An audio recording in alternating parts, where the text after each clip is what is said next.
প্রিয় দর্শক বন্ধুরা আরও একবার উঠে আসছে শিক্ষক নিয়োগ সংক্রান্ত বিষয়। এই মুহূর্তে এপ্রিলের পজিটিভ কিছু বার্তা, গুরুত্বপূর্ণ নিয়োগ ঘিরে দারুণ খবর। চাকরি কবে হবে অবশ্যই দেখুন এই ভিডিওতে। অবশ্যই সবটা ভিডিওর মধ্যে তুলে ধরার চেষ্টা করছি, তাই সিরিয়াস টপিকটির উপরে আর্জেন্ট ভিডিওটি আপনাদের জন্য তৈরি করতেই হচ্ছে। চলুন কথা না বাড়িয়ে মূল আলোচনায় প্রবেশ করি। তার আগে জানাই, যে সমস্ত বন্ধুরা আমাদের চ্যানেলটিকে এখনও পর্যন্ত সাবস্ক্রাইব করেননি, এখনই সাবস্ক্রাইব করে নিয়ে সঙ্গে থাকুন। চলুন মূল আলোচনায় প্রবেশ করে সম্পূর্ণ বিষয়টিকে জেনে নিই। উঠে আসছে শিক্ষক নিয়োগ সংক্রান্ত বিষয়ে দারুণ খবর। পজিটিভ বার্তা এবার এপ্রিল মাসে দাঁড়িয়ে অত্যন্ত গুরুত্বপূর্ণ খবর। বন্ধুরা, এপ্রিল মাসের মাঝামাঝি সময় দাঁড়িয়ে অত্যন্ত গুরুত্বপূর্ণ খবর উঠে আসছে। রাজ্যে ফের শিক্ষক নিয়োগের প্রসঙ্গকে কেন্দ্র করে মুখ খুললেন সম্মানীয় শিক্ষামন্ত্রী সম্মানীয় ব্রাত্য বসু মহাশয়। একই সঙ্গে চলমান মামলা ঘিরেও মন্তব্য করলেন তিনি।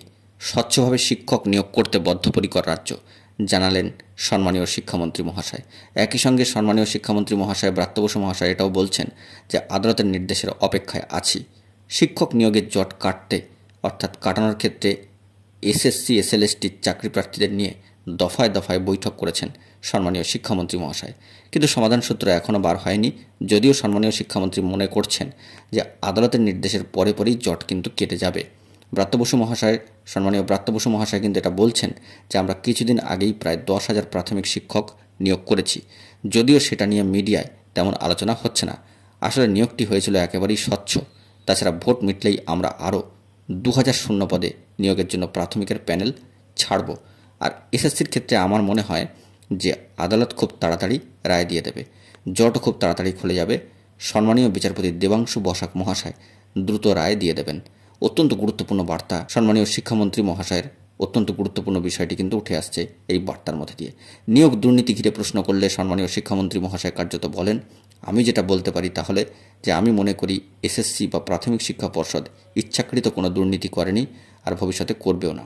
বিরোধীরা কেবল পিছনের কথা বলছেন, আমরা ভবিষ্যতের দিকে তাকাতে চাই। আমি বলতে পারি নিয়োগে আর কোনো প্রশ্ন উঠবে না, শিক্ষায় আর দুর্নীতি হবে না। এর আগে কিছুদিন আগেই কিন্তু সম্মানীয় ব্রাত্য বসু মহাশয় বলেছিলেন, এসএসসির সঙ্গে দীর্ঘ মিটিং করেছি, আদালত নির্দেশের পর আমরা 7 দিনের মধ্যেই নিয়োগ দিতে পারব। প্রসঙ্গত উল্লেখ্য যে নিয়োগের দাবিতে টানা আন্দোলন চালিয়ে যাচ্ছেন বঞ্চিত এসএলএসটির চাকরি প্রার্থীরা। নিয়োগ ঘিরে বারবার বৈঠকও হয়েছে, একাধিকবার প্রতিশ্রুতি মিললেও চাকরি কিন্তু এখনও পর্যন্ত অধরা। তবে সামনেই কিন্তু মামলার বেশ কিছু রায় রয়েছে। কিছুদিন আগেই বিকাশ ভবনে এসএলএসটি চাকরি প্রার্থীদের একাংশের সঙ্গে বৈঠক হয়।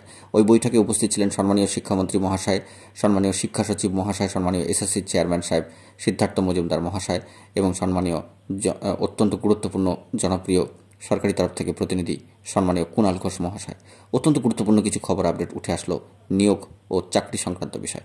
জট কাটলেই কিন্তু নিয়োগ, অত্যন্ত গুরুত্বপূর্ণ এই বার্তা উঠে আসলো। অবশ্যই এই বিষয়ে পরবর্তী ক্ষেত্রে কি আপডেট স্ট্যাটাস উঠে আসে সেই দিকে আমরা চোখ রাখবো। গুরুত্বপূর্ণ তথ্য পেলে সবটাই প্রোভাইড করব।